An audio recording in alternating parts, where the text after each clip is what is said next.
மரகரண கண்டனம் இது நமக்காக. பித்தம் தலைக்கே இருக்கின்றாலும் ஒரு மாதிரி காமம் தலைக்கு ஏறினவர் ராதையினுடைய சரணத்தை சிரசில தரிச்சுட்டான்னா அந்த காமம் நிறுத்தியாது. தலையில ஒரு முண்டாச கட்டி ஒரு மயில் இறக சொருகினா அது போதும் அலங்காரம். தேவசுவாமிகள் சொல்றாரு, மயில் இறகு தலைக்கு பூஷணம் இல்லை, அலங்காரம் இல்லை.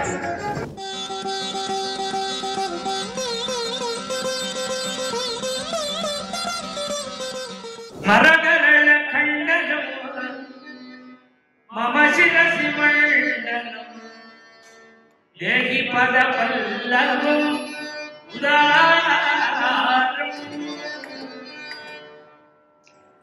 உன்னுடைய சரணத்தை கொடுங்க, நீதான் வரமாட்டேங்கிற. உன்னுடைய திருவடி, அந்த திருவடி என்ன பண்ணும்னா அதை சிரசில தரிச்சு விட்டா ஸ்மரகரண கண்டனம் இது நமக்காக. ஸ்மரன்னா மன்மதன், கரணம்னா விஷம். மன்மதனுடைய விஷம்னா என்ன? காமம்.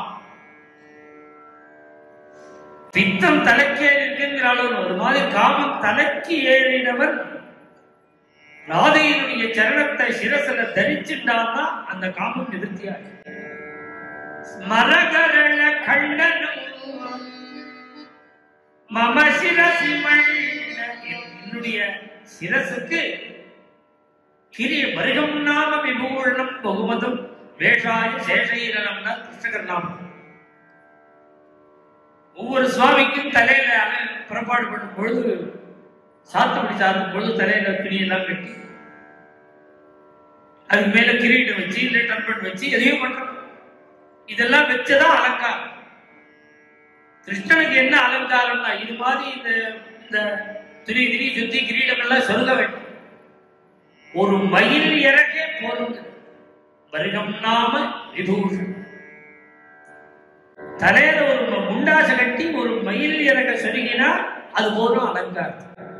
இதுவே அப்படியே கட்டப்பறிக்கும் வருகாபீடும் நடவரவும் கூடும் மனச அபகரிக்கும். கருணாவதாச்சாரியார் சொல்ற அந்த மயில் இறகு ஒரு பூஷணம், சிரோபூஷணம். ஜெயதேவ சுவாமிகள் சொல்றார், மயில் இறகு தலைக்கு பூஷணம் இல்லை, அலங்காரம் இல்லை. இப்ப சிரசுக்கு அலங்காரம் என்னன்னா மம சிரசி மண்டனம் என்னுடைய சிரசுக்கு அலங்காரமே உன்னுடைய சரணம் தான். கிரீடம் போல மயில் இறகு போல உன்னுடைய சரணம் தான் என்னுடைய சிரசுக்கு அலங்காரம், சிரோபூஷன். தேகி பத பல்லவம் அப்படியே இளம் தளிர் போல இருக்கக்கூடிய, மிருதுவாக இருக்கக்கூடிய உன்னுடைய சரணாரவிந்தத்தை குடு. தேகி பத பல்லவம் உதாரம். இவ்வளவு அழகாக ரம்யமாக இருக்கக்கூடிய உன்னுடைய சரணாரவிந்தத்தை ஜுவலதி மயிதாருணான் மதனே அரக்கும்.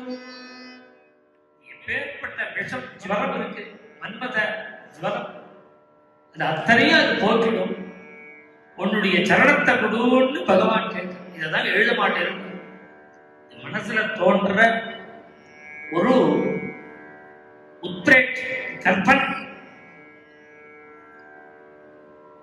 பொதுவாக இந்த கவிகள்லாம் அந்த காலத்திலே வேணும், தன்மயமானதான் இந்த கவிதை எல்லாம் வரும். அவன் தேப்பரசனா இருந்தா வரும், அவன் அப்படியே மக்னமாக. அதனாலதான் கவிகள் அவ வர்ணிக்கும் பொழுது சமயத்துல எல்லாமே வர்ணிச்சு. ஏன் வர்ணிக்கிறா அப்படின்னா வர்ணிக்க அவர்கள் அதுல மக்னமாயிட்டான். அப்ப என்ன தோன்றதோ. மேலும் இது போன்ற சிறப்பான நிகழ்ச்சிகளை காண இப்போவே லைக் பண்ணுங்க, ஷேர் பண்ணுங்க, மறக்காம சப்ஸ்கிரைப் பண்ணுங்க.